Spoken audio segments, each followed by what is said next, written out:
حلیمہ ایک خوش مزاج پیاری چھوٹی لڑکی تھی جو ایک پرسکون گاؤں میں اپنے والدین کے ساتھ رہتی تھی۔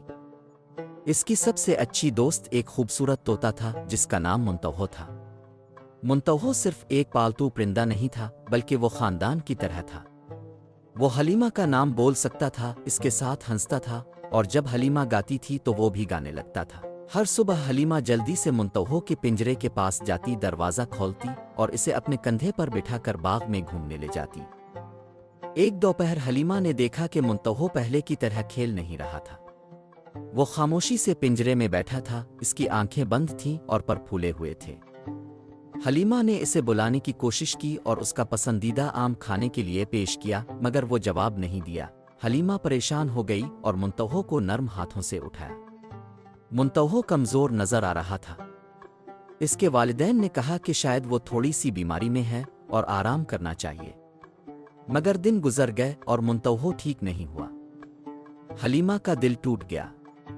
وہ ہر رات اس کے پنجرے کے پاس بیٹھی روتی۔ ایک شام اس کی نانی جو اگلے گھر میں رہتی تھیں آئیں۔ انہوں نے حلیمہ کو روتے دیکھا اور پوچھا کہ کیا ہوا۔ جب انہوں نے ساری بات سنی تو نانی نے مسکرا کر کہا، میری پیاری حلیمہ، جب دل بے بس ہوتے ہیں ہمیں اس کی طرف رجوع کرنا چاہیے جو کبھی بے بس نہیں ہوتا، اللہ تعالی۔ حلیمہ آنکھوں میں آنسو لیے بولی، لیکن میں کیا کر سکتی ہوں نانی۔ نانی نے نرم ہاتھ سے اس کا ہاتھ پکڑا اور کہا، ہر رات منتوہو کے لیے سورت الفاتحہ پڑھو۔ یہ صرف ایک سورت نہیں بلکہ شفا ہے، یعنی شفا دینے والی بات۔ اللہ نے اپنی کتاب میں شفا رکھی ہے۔ اس رات 2 رکعت نماز پڑھنے کے بعد حلیمہ منتوہو کے پاس بیٹھی اور سورت الفاتحہ دھیرے دھیرے اور دل سے پڑھی۔ اس نے کہا، اللہ کے نام سے شروع جو بڑا مہربان نہایت رحم کرنے والا ہے۔ سب تعریفیں اللہ ہی کے لیے ہیں جو سارے جہانوں کا رب ہے۔ اس نے یہ 7 بار دہرائی جیسا کہ نانی نے بتایا تھا، اور پھر نرم نرم منتوہو پر پھونکا۔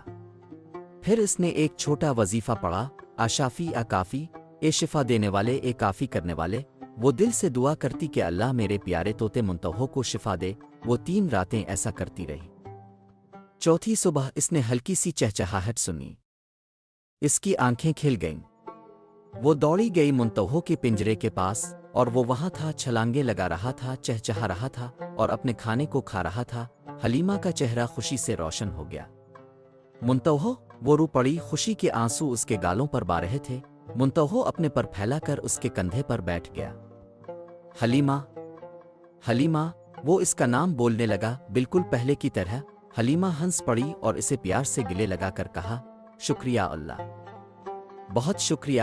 وہ دوڑی اور اپنی نانی کو بتانے گئی جو اسے مضبوطی سے گلے لگائیں۔ دیکھا، اللہ ہر چھوٹی دعا سنتا ہے، چاہے وہ بچے کی ہی کیوں نہ ہو۔ کبھی سورت الفاتحہ کی طاقت کو مت بھولو جو قرآن کی سب سے بڑی شفا ہے۔ اس کے بعد حلیمہ نے کبھی نماز نہ چھوڑی۔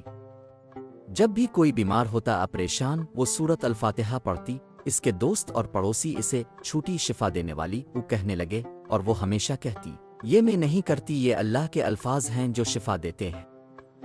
کئی سال بعد بھی حلیمہ منتوہو کے ساتھ باغ میں بیٹھ کر بچوں کو دعا کی طاقت اور قرآن کی برکتوں کے بارے میں بتاتی۔ اس نے سیکھا کہ محبت، دعا اور ایمان سے معجزے ہوتے ہیں۔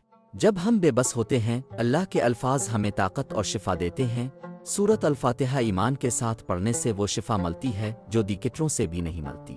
ہمیشہ دعا کی طاقت پر یقین رکھو، کیونکہ اللہ ہی اصل شفا دینے والا ہے۔